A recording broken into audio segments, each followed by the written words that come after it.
Oh, hi. Didn't see you there. Welcome to another episode of Group Chat, where we unravel the fascinating lives of individuals shaping the world in remarkable ways. In this episode, we sit down with Taj Martinez, a seasoned content creator and senior manager of media within content creation for the Brooklyn Nets and the NBA.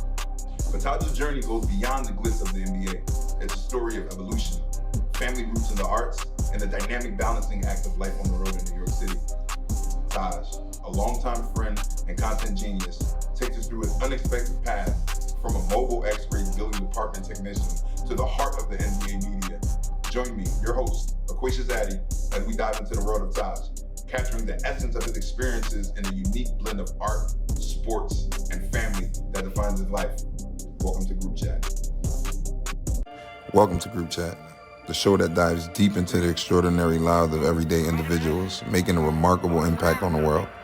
Join me, Aquacious Addy, as we journey beyond the glitz and glamour to uncover the untold stories of those that work tirelessly behind the scenes. From the streets of New York to the shores of the Red Sea, we'll connect with fascinating individuals from all walks of life. Get ready to explore the world of you and I like never before. Welcome to Group Chat. When making diamonds, the pressure applies. I never crossed over none of my guys. Stick to the script, never loosen my grip. Crossing my T's and I'm dotting my I's. So your journey into the content creation field is intriguing.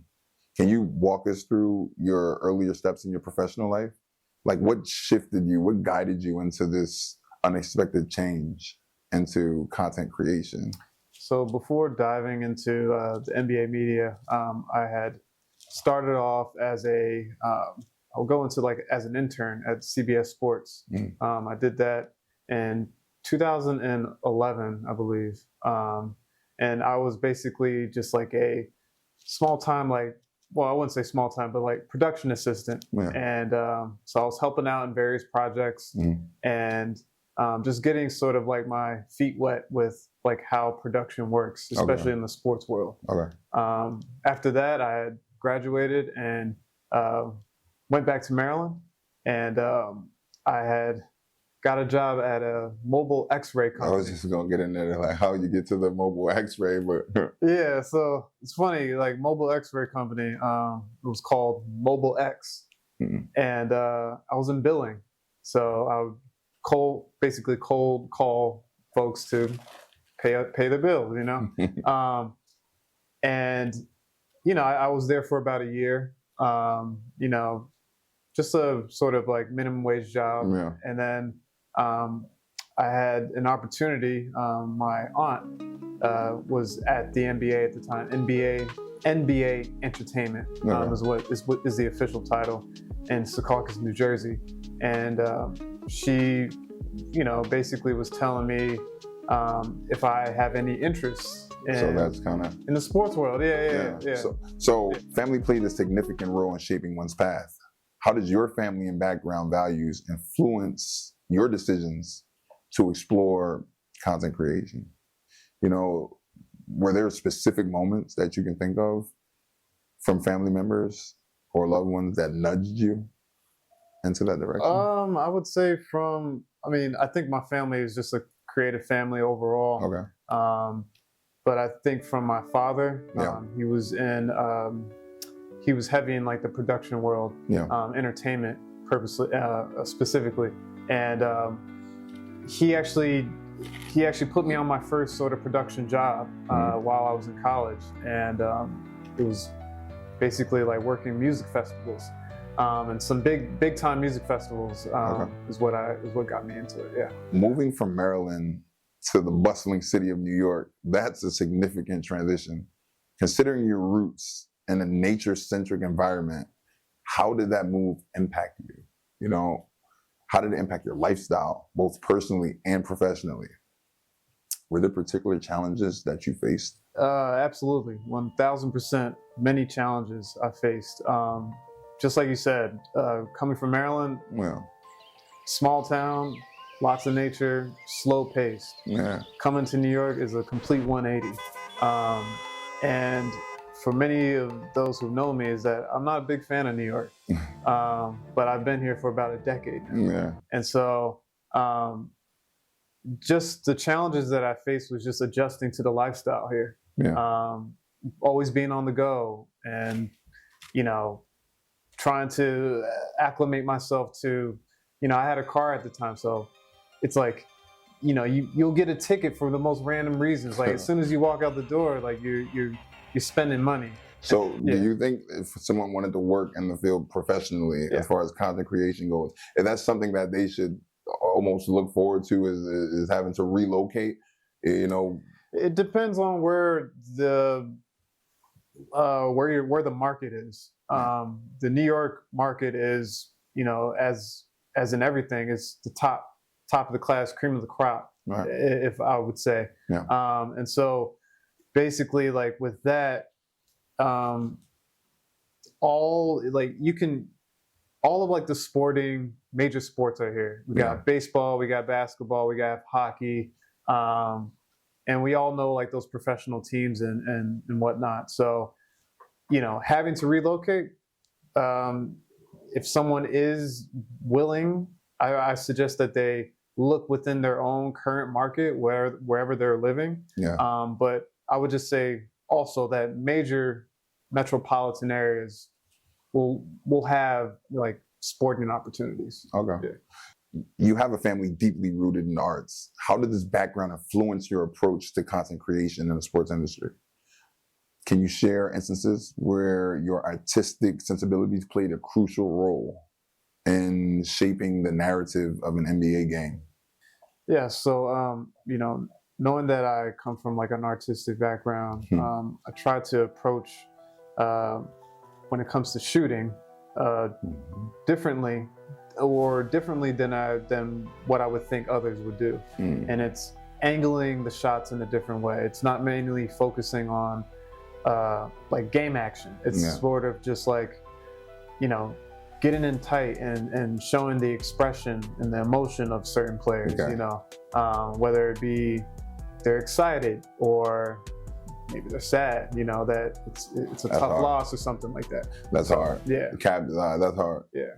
I think you answered that beautifully, actually. And I think it just shows that that the subject that we're focusing on, which is basketball players, is that to show the humanity.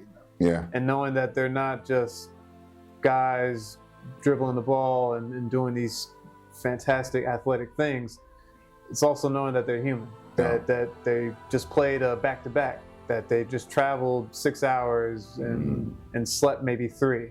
And knowing that like it may not be their day, you know. So it's just trying to capture that emotion more so than the actual athletic feats, I would say. That's hard, bro. Yeah. Like that, I love that answer. Yeah. Like that's to capture the human qualities of the players that sometimes people watch on TV and you just see them as a team or as a player, to capture some of those qualities that make us human, and for the person to be able to relate to them and that, in the moment of that, whatever they're in. Exactly. That's a great pull of an artistic, reach. That's awesome. Awesome answer.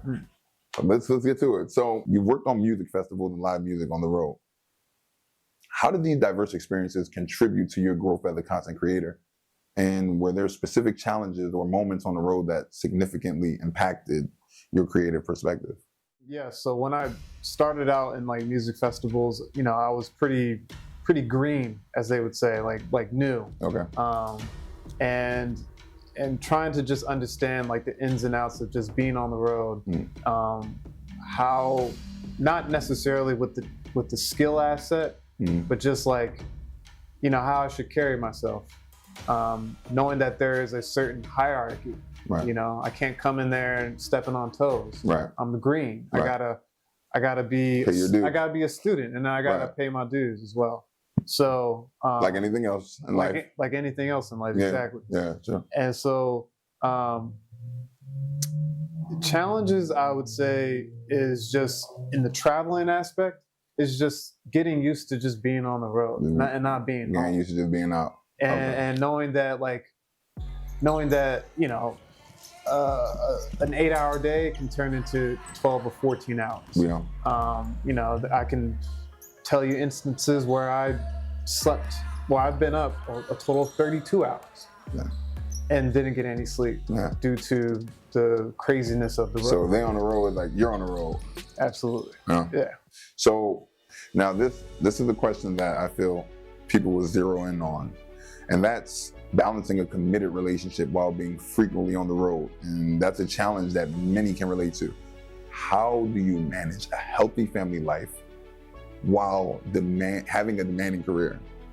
Are there specific rituals or practices that help you stay connected? Yeah, I think communication is number one. And knowing that, and also having a partner who just understands the aspects of the job, you know. So locking it down. Yeah, just like, you know, and I think those are just the two main points there. I mean, as long as there's clear communication and then an understanding. Like understanding that you're going to be away a lot. Yeah, it's you know, things can always get, you know, you can hit some roadblocks or whatever, but other than that, it's just like if you don't have those two main things, then so you're trying to keep an open communication. You have to keep open communication. I'll just tell you one thing, like so 2020 COVID, as we all went through, you know, the NBA had decided on going to the bubble. The bubble was in Orlando, Florida. I remember that. For 3 months. Yeah. And knowing how to prepare myself mentally. So you had to be there for 3 months? I was there for 2 months. Okay. Yeah. But still, it's just like there's a lot of factors. It's like for long trips, you have to prepare yourself mentally for it, personally. And then if you have a family, if I was going to say, I wanted to actually any of those things, dig into that question a little bit more. If any of those things, like, you're going to have to mentally prepare them as well. So I got to ask, being engaged and spending a considerable amount of time away can pose a lot of challenges. How do you and your fiance navigate the dynamics of a committed relationships amidst a demanding career? Are there any specific strategies you've developed to keep the connection good? I just make sure that there's quality time, or making quality time between myself and my fiance a priority. Right. Especially when I'm present. Yeah. You know, and by being present, it means by being home. Right. And I think that knowing that, like, oh, you know, making sure that quality time is being spent here, and knowing that, because my schedule is all over the place. Right. Like, I can be here today and gone for 2 weeks, you know, and the next week. Yeah. It's a balance, I would say, that has been helping. Okay. Yeah. So this is with something that I can personally attest to, knowing your mom. Your family has a holistic background. How do you integrate holistic principles into your busy NBA media career? Are there specific practices or routines that contribute to a balanced and fulfilling life, both personally and professionally? I guess I would say into trying to live a healthy lifestyle. Okay.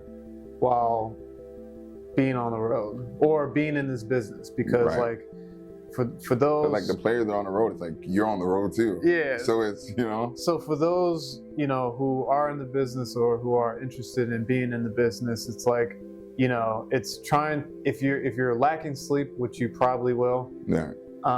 It's making sure that you are not eating terribly. Okay. You know, it's making sure that you know, I'm a spiritual person, so it's making sure that I'm praying, you know what I'm saying? Yeah.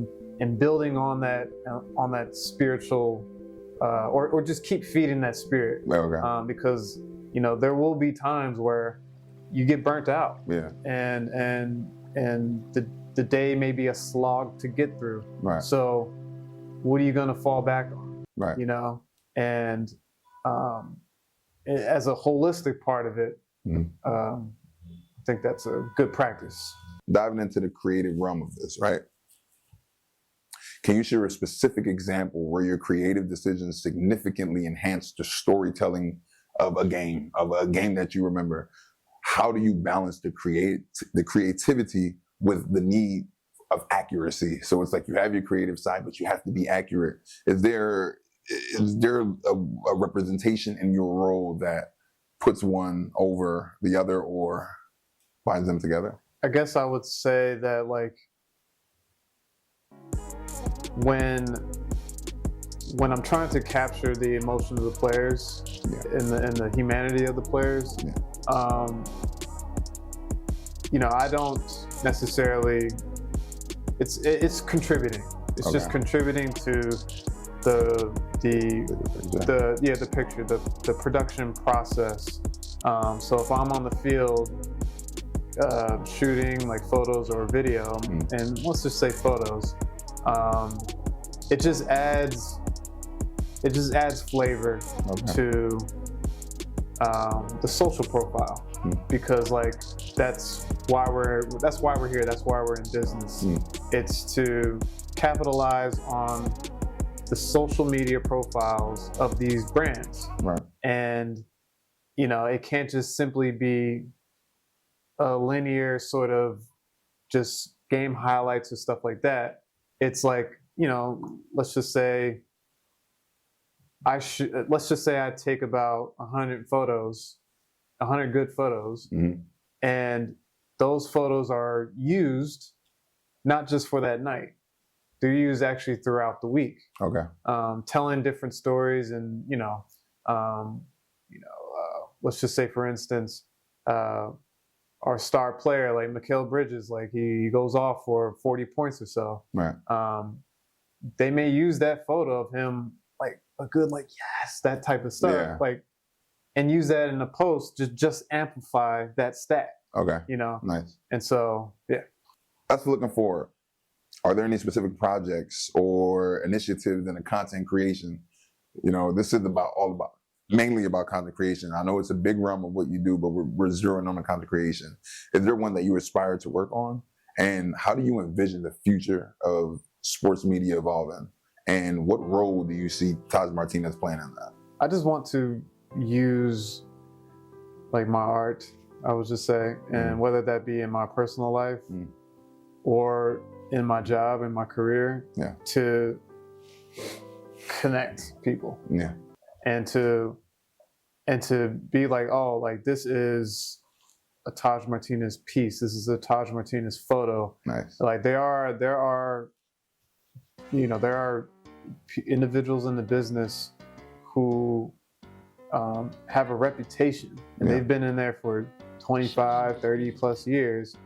And you see a photo from them, you see a video clip from them. You know it's there. This is a blank, and that's what I want. Okay.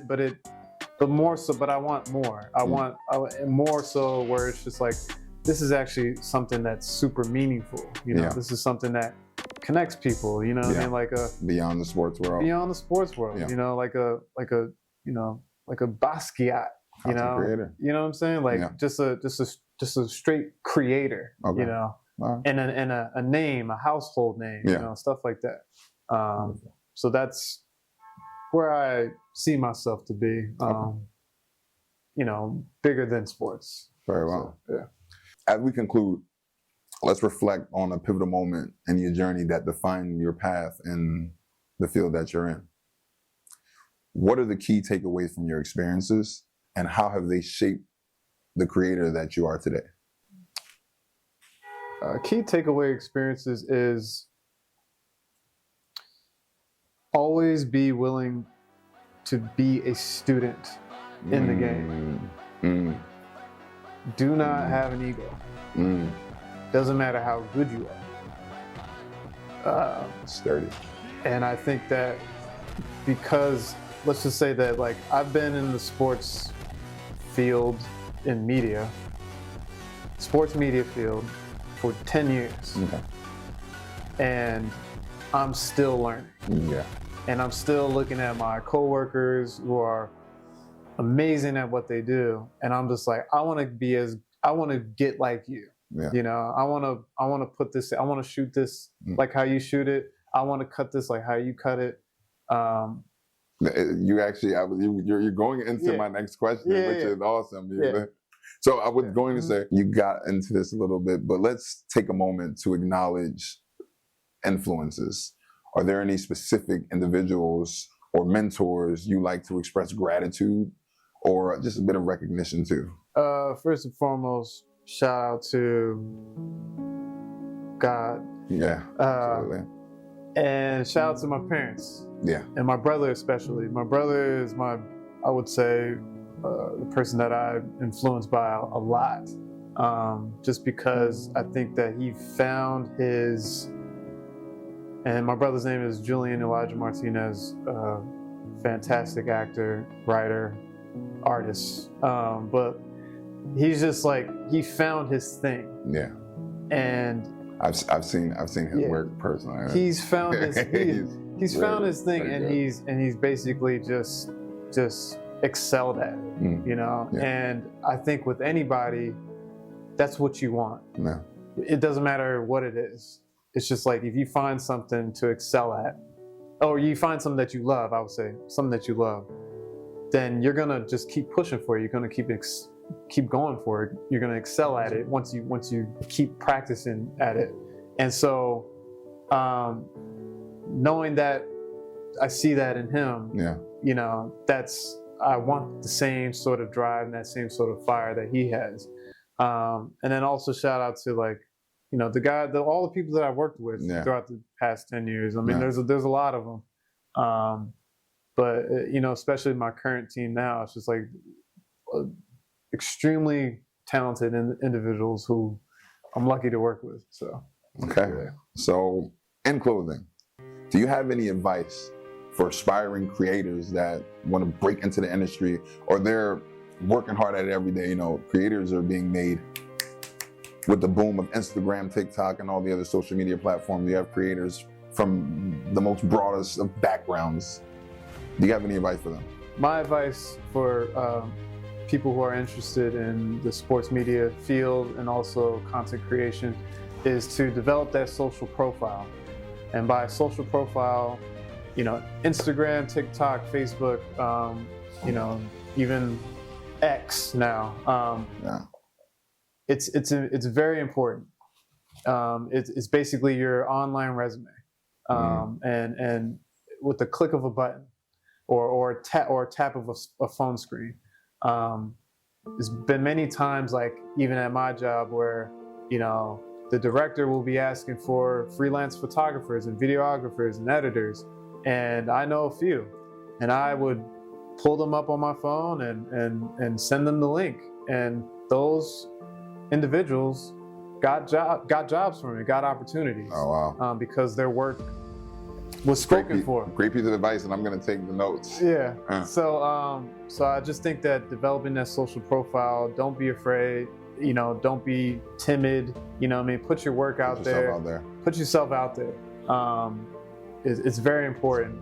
You know, I would say that it is a high demanding job, but, like, you know, I think artists, you know, there's plenty, you know, and yeah, just put yourself out there and don't be afraid. So awesome. Well, for closing, I would like to say thank you very much, bro. Thanks for coming on this show. Thanks for letting us know a glimpse of what you do. And it's going to be very helpful to people to get to see a day in the life of a professional content creator. And it's awesome that I have you on here to be able to bring the reality of what people may see on the outside, but you bring that personification of the actual person behind the work. Yeah. So I'd like to thank you for coming on this show. Thank you for having me. Yeah. It was a pleasure, man. Yes, my brother as always. And I hope to see you again soon. I'm your host, Aquatius Addy. On behalf of all of us at Group Chat, we would like to thank you for joining us and watching. And please follow us in the description below, where you can see all of our posts and updates, and you can catch the next episode where we dive into the exciting lives of the people behind the background of what you see every day, the people that make it happen, the backbones to our country, to your country, to our world.